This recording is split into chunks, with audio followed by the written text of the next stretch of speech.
শিরিক হচ্ছে অনেক বড় মাপের পাপ। প্রতি বছর ওয়াজ মাহফিল না করলে এলাকার ইজ্জত থাকে না, এরকম ভেবে বার্ষিক ওয়াজ মাহফিল করা কি শিরিক হবে? এলাকার ইজ্জত থাকে না বলতে বুঝি নাই, তার মানে ওয়াজ মাহফিল না করলে এলাকার গায়রত থাকে না, মান সম্মান থাকে না, বিষয়টা এমন? যদি এমনটা হয় তাহলে এটা উচিত না, এটা উচিত না। কি করতে হবে? ওয়াজ মাহফিল বা দাওয়াতের উদ্দেশ্য হবে মানুষকে পরিবর্তনের জন্য, কথা বুঝতে পেরেছেন? মানুষের হেদায়েতের জন্য, ব্যক্তি স্বার্থের জন্য, ব্যক্তি সফলতার জন্য, বা ব্যক্তি প্রমোট করার জন্য, এলাকা প্রমোট করার জন্য। যে এলাকায় বড় বক্তা নিয়ে আসতে পারবে সেই এলাকার দাম বাড়বে, এটা উচিত না, কথা বুঝতে পেরেছেন? যে এলাকায় ভাইরাল বক্তা আসবে, যে এলাকায় লোক বেশি হবে, ওই মাহফিল ফলপ্রসূ বেশি, এই চিন্তা করা মোটে উচিত না। মাহফিলের এই সিস্টেমটা আমার অনেক ভালো লেগেছে, আলহামদুলিল্লাহ। তবে আমার আরো উচিত, আরো সুন্দর আগামীতে করবেন, সেটা হলো আরো করবেন এশার পরে প্রধান বক্তাকে উঠিয়ে দিবেন, কথা বুঝতে পেরেছেন? যাতে করে ফজরের সালাতটা দ্রুত সময়ের মধ্যে আদায় করতে পারে, এই সিস্টেমটা আপনারা চালু করবেন।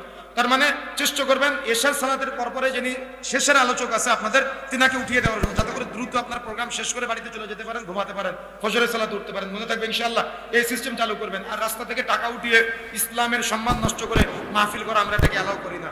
এলাকার সম্মান বাড়ানোর জন্য আপনি মাহফিল করবেন, এটা আমরা অ্যালাউ করি না।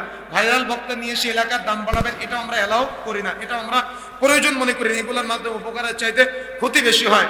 দেখা যাচ্ছে সর্বদা চেষ্টা করবেন যিনি তাওহীদের কথা বলে, সুন্নাতের কথা বলে, এলাকার মানুষ তাওহীদ মুখী হবে, সুন্নাহ মুখী হবে, রাসূলকে ভালোবাসবে, আল্লাহকে ভালোবাসবে, এমন কিছু দায়ী যারা আছে তাদেরকে ডেকে নিয়ে নাসিহা করানো, তাদেরকে ডেকে নিয়ে। আপনাদের প্রোগ্রামটা আমাকে অনেক ভালো লেগেছে আজকে, আলহামদুলিল্লাহ।